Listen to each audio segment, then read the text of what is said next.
Okay, good day mga Airsoft. Good day po sa inyo mga kabigma. Tulad ng ipinangako ko ngayon, I'm back para i-demo and test yung unit ng ating ka-Airsoft. No? Yung ating ka-Airsoft ngayon is currently nasa lugar ng Dubai. Nasa labas siya ng bansa.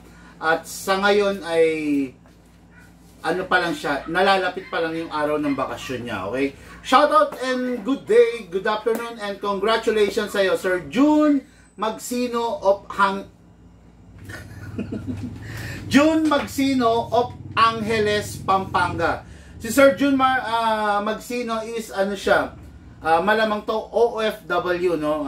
Gumagampan ng kanyang tungkulin sa labas ng bansa upang suportahan ng kanyang pamilya rito sa Pilipinas or pamilya doon sa o kung nasan man yung pamilya niya, yung asawa niya, yung mga anak niya at yung mga mahal niya sa buhay. Okay? Si Sir June Magsino ay paano ba to? Subscriber na natin, then masyado siyang naaliw sa Desert Eagle, which is, sabi ko naman sa inyo, si Desert Eagle ay ang tinaguriang Lord of All Pistol. Bakit tinaguriang Lord of All Pistol tong si Desert Eagle? Kasi si Desert Eagle ang may hawak, siya yung title holder ng pinakamalaki, ng pinakamalakas, ng pinakamatindi, pinakabalki, pinakamabigat na pistol sa ating henerasyon ngayon. Yan ang katangian ni Desert Eagle. Pero mga ka-Airsoft, no, may disclaimer lang ako. Huwag kayong magtataka kung bakit ang lakas ng Desert Eagle natin, kung bakit ang ganda ng performance ng Desert Eagle natin, kung bakit walang nasisira halos sa Desert Eagle natin. Basta, gagamitin ng tama, kung bakit ang taas ng FPS ng Desert Eagle natin, no? Mga ka-Airsoft, yung Desert Eagle natin is iba sa Desert Eagle ng iba. Yung Desert Eagle namin is na i-fine tuning na. Nagdaan na sa fine tuning, nagdaan na po ito sa trigger job. Kumbaga, maganda na yung performance niya sa fine tuning, napatipid na natin at the same time, nakuha natin yung pinakamataas na FPS na posibleng ibigay ng Desert Eagle. Okay? Kaya yan mga ka-Airsoft, itong araw na ito, ipapakita natin yung lahat. Actually ganito, maraming version ng Desert Eagle, no? Maraming version ng Desert Eagle, merong black, okay? Merong silver and merong gold, okay? Sa black, pagdating sa black, merong tinatawag na standard black, tactical black at saka tiger black. Ayan, meron nun, no? Sa silver naman, meron tayong tinatawag na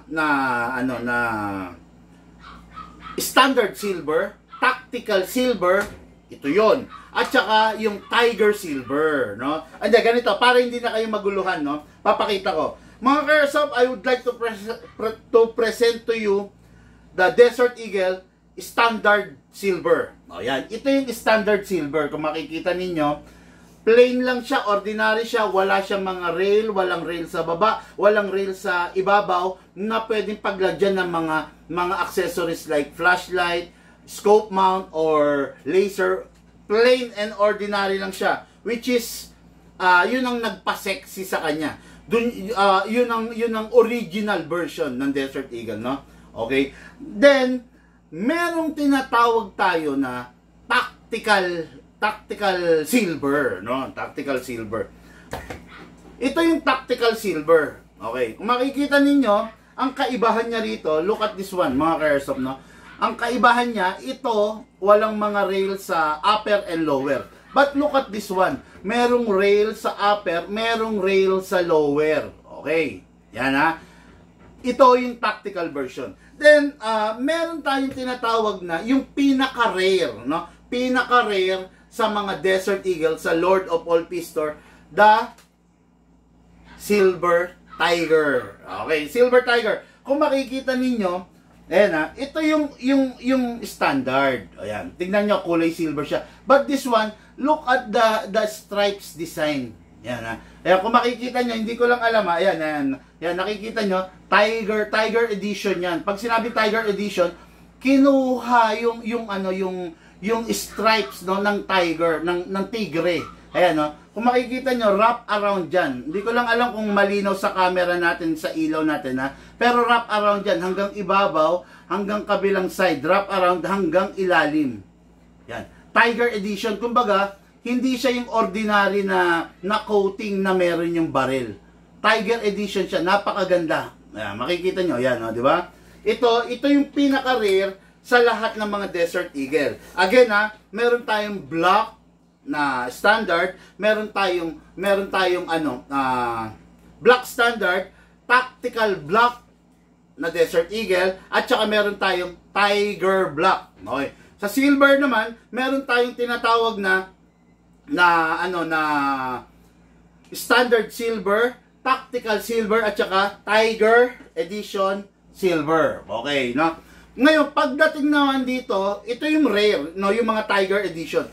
Meron pa rin, hindi pa rin natatapos. Meron pa rin tayong gold version na tinatawag. Meron tayong plain, meron tayong tactical, standard na gold, meron tayong tactical na gold, meron tayong two-tone gold, black and gold, meron tayong another two-tone gold, silver and gold, no?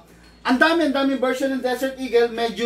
Medyo mauubos lang yung oras natin kung ipapakita ko lahat sa inyo. Pero yun nga, tulad nga sabi ko, marami tayong different version. Kaya naman talagang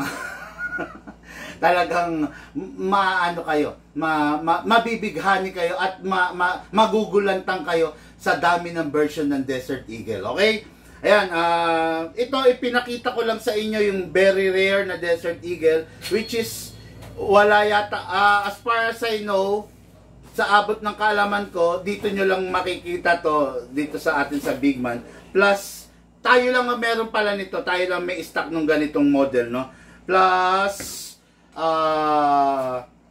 hawak natin yung model nito, okay? Plus, this one is the standard silver na unit ng ating ka-airsoft, pero ang unit niya is ito nga.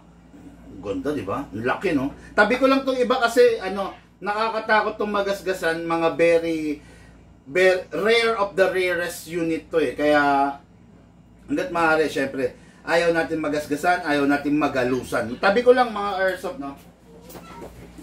Okay. Wala pala tayo nung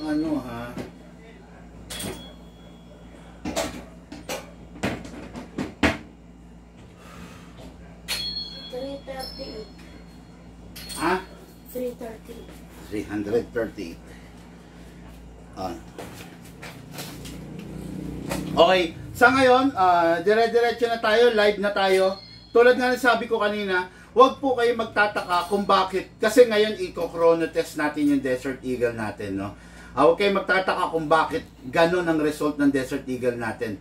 Kumbaga, bakit iba sa kanila? Kasi, sa atin kasi,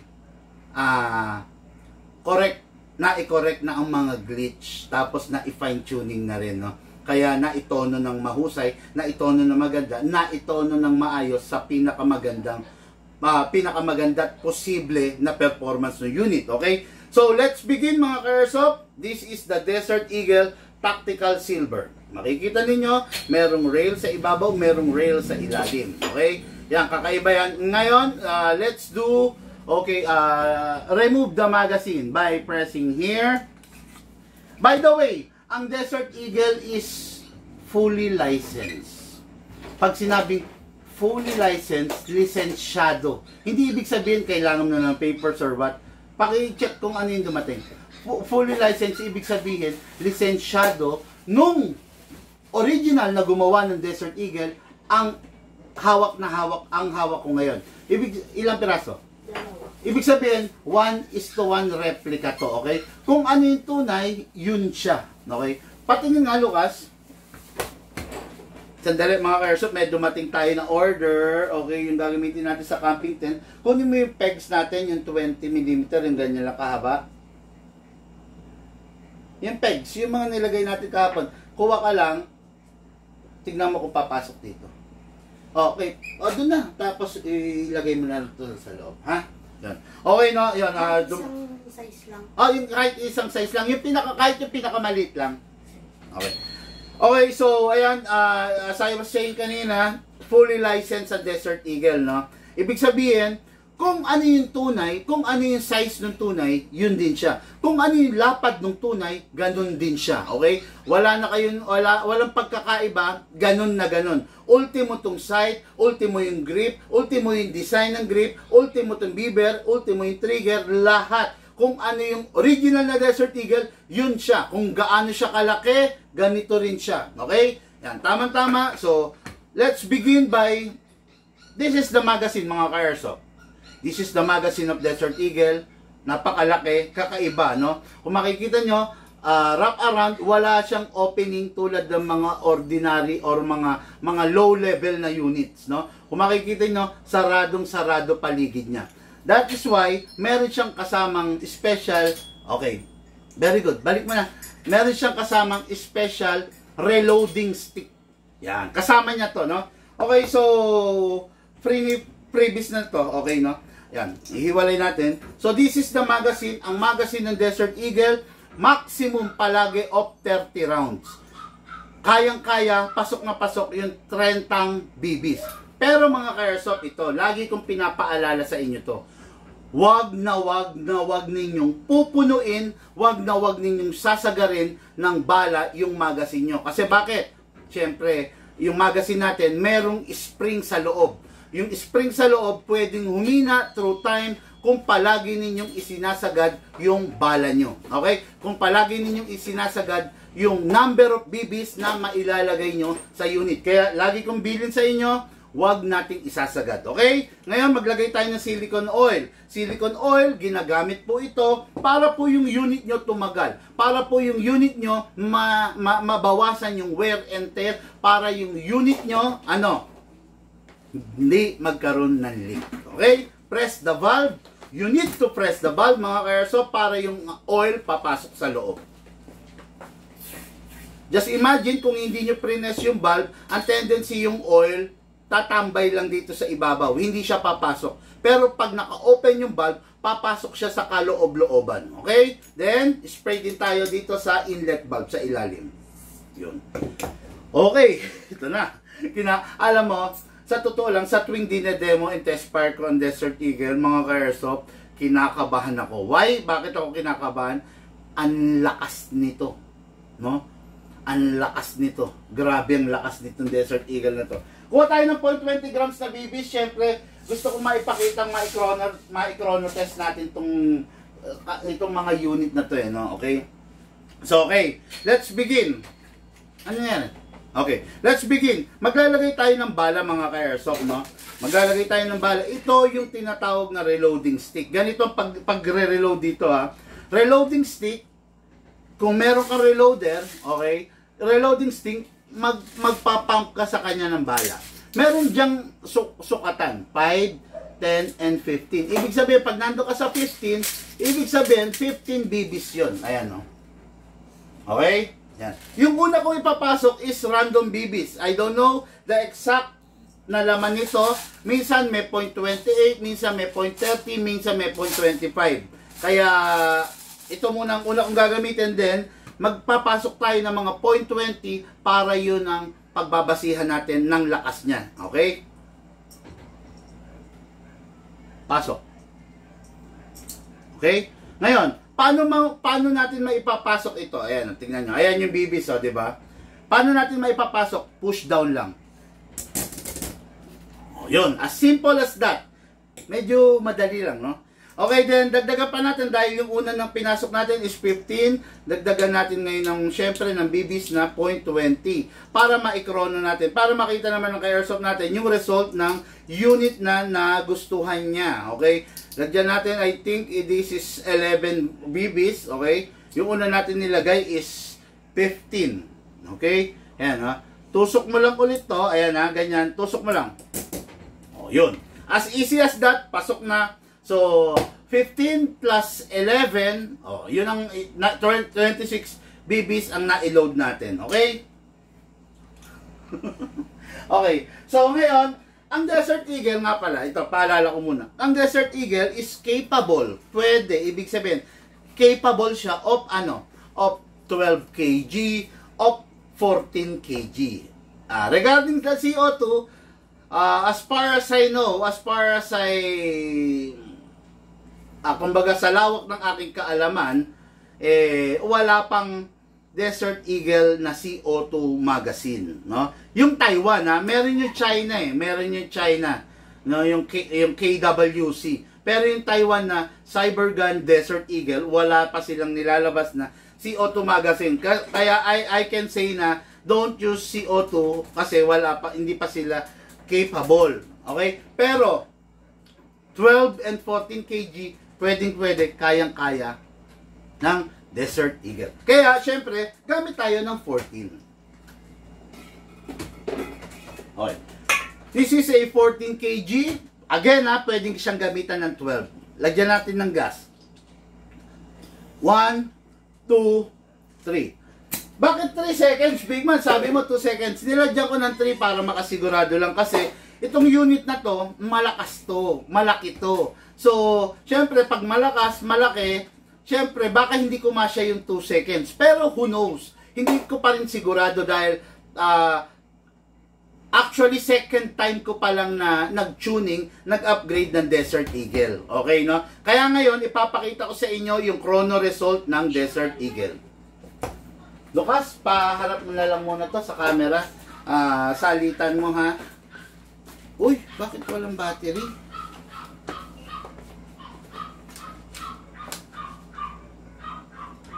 Pengin mo na akong battery.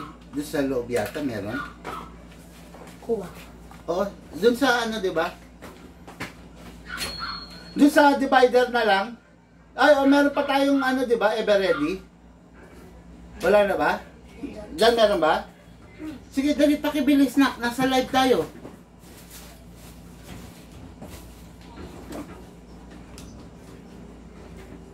Ayan, pengi akong dalawa. Mga airsoft, sandali lang, pagpasensyahan nyo na kasi yung chrono test natin, yung chronograph natin, nakita ko biglang ayaw gumana. Ibig sabihin, lagay mo dyan, wala siyang battery, dead ball na yung battery. Kaya ngayon, papalitan ko muna, ha. Wag kayong maiinip. Dali lang, papalitan lang ng inyong lingkod. Takip.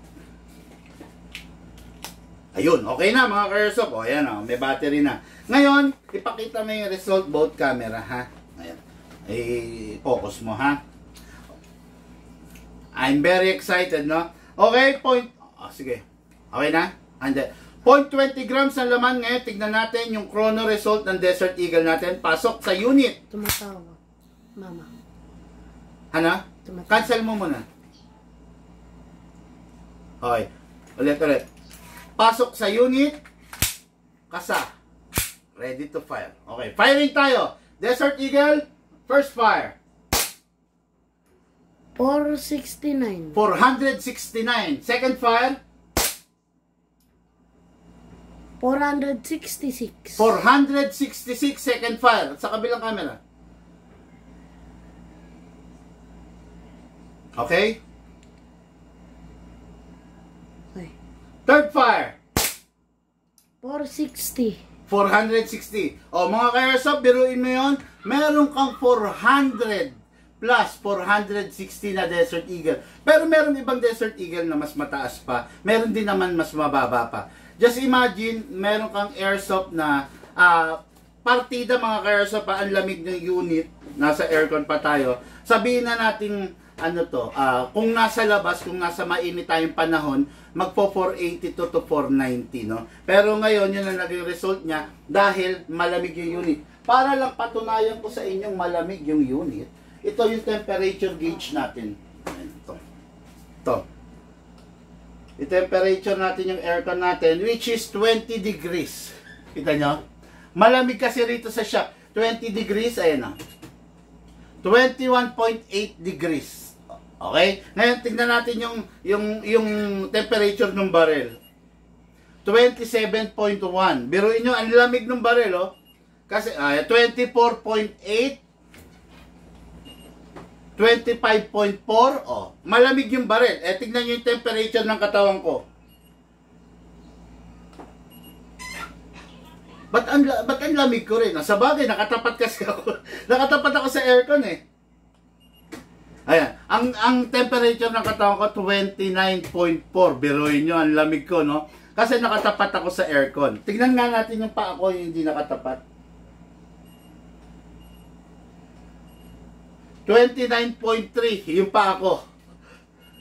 Okay. Anyway, roll na tayo na mga ka-airsoft. So, this is the Desert Eagle, the Lord of all pistol, firing!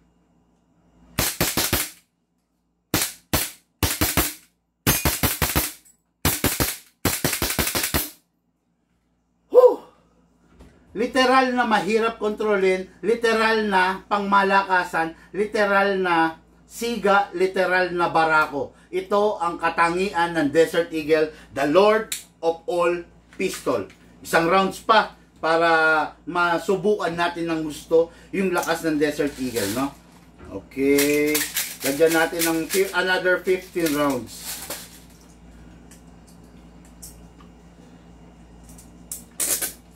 Okay, lagay ulit tayo ng konting hangin lang mga ka-airsoft, no? Para ano, gamit naman tayo ng 12. Okay, ngayon, pasok sa unit. Release, ready to fire. Firing!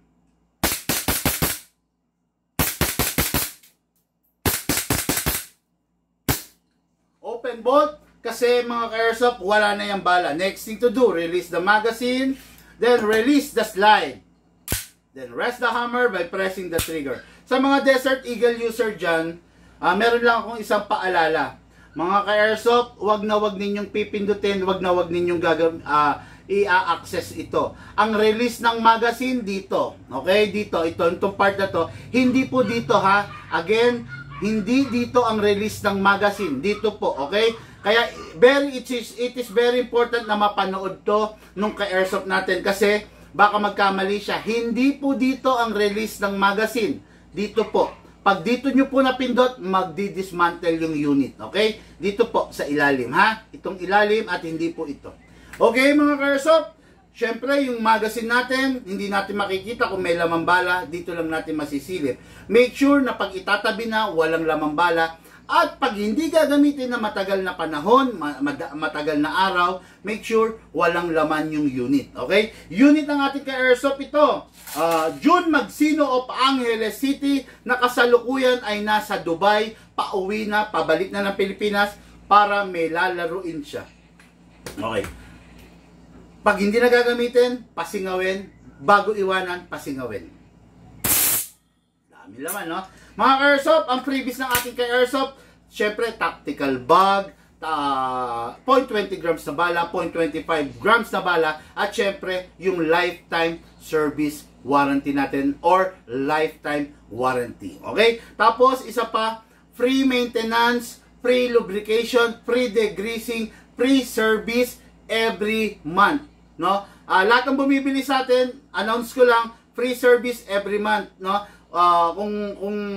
Kung magagawi kayo rito, pwede nyong idaan, lilinisan natin, aalisin yung lumang langis, yung maduming langis, at papalitan natin ng panibagong lubrication, yung unit. Free lang po yun, free lang, no? Then, shout out ko na rin, lahat na naging customer natin, total of 6,780 something, lahat na naging customer natin from the start. Mga ka-airsoft, kung yung unit nyo nakakaramdam kayo ng problema, kung yung unit nyo nakakaramdam kayo ng sira, kung yung unit po ninyo nakakaramdam kayo ng kakaiba or kasalukuyan ay sira, dalhin nyo lang po sa amin kung sa amin nyo yung binili at makikita namin sa amin nyo binili, free repair po yan, no? Kung minor lang ang parts, go natin, libre lang yung parts. Pero kung mga major parts like half-up chamber, yun po yung mga hindi natin masasakop na free. Pero ang babayaran nyo lang is the parts itself. Again basta minor lang ang parts, spring,